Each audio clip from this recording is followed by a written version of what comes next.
जितने लोगों के साथ अन्याय हो रहा है उसमें से 99.9% लोग हिंदू हैं।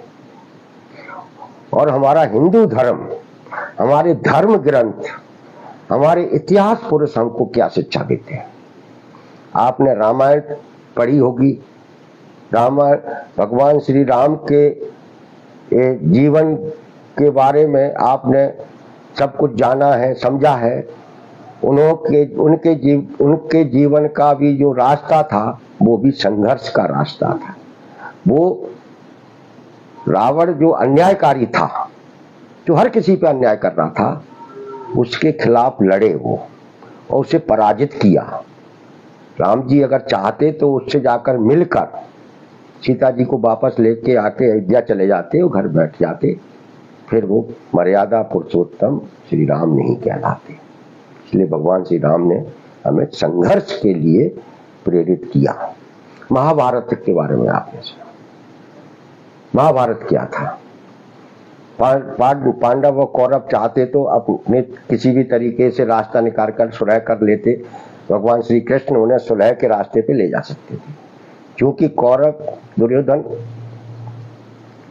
अन्याय कर रहे थे और हर किसी पर अन्याय कर रहे थे, तो भगवान श्री कृष्ण ने पांडवों का साथ दिया और उन्हें उस अन्याय के खिलाफ उनकी मदद की और अन्यायकारियों का अंत कराया। नरसंहार हुआ, लोग मरे, बड़ी संख्या में लोग मरे, नामी गिरामी लोग मरे, लेकिन अंततः उन्होंने न्याय के लिए संघर्ष किया और अन्याय की पराजय हुई।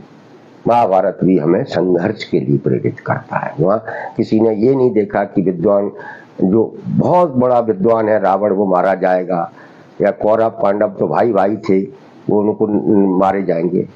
कुछ भी आगे नहीं आया।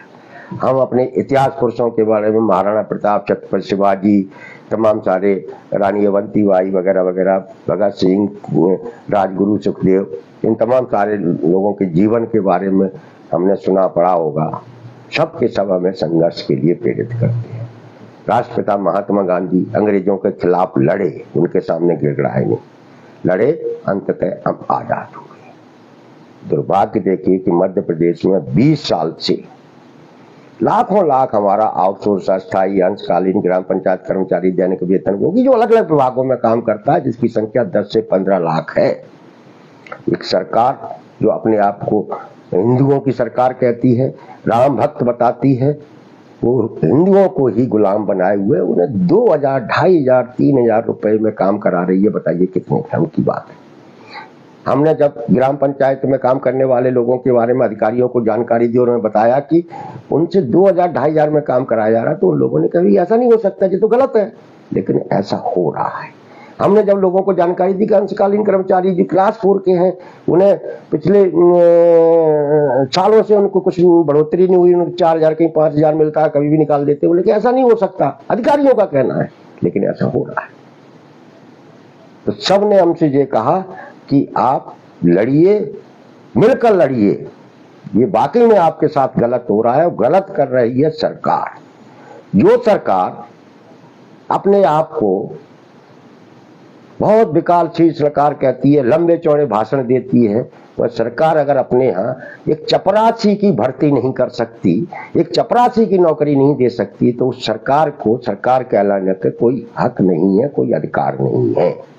इसलिए साथियों, इस सरकार से हम हिंदू होने के नाते, हम हिंदू धर्म में विश्वास करने के नाते, हम महाभारत और रामायण के ज्ञान को अपने अंदर समेटकर 16 जून को भोपाल में इकट्ठे हों और इस सरकार से ये कहें कि आप हमारे साथ जो कर रहे हैं वो ठीक नहीं है।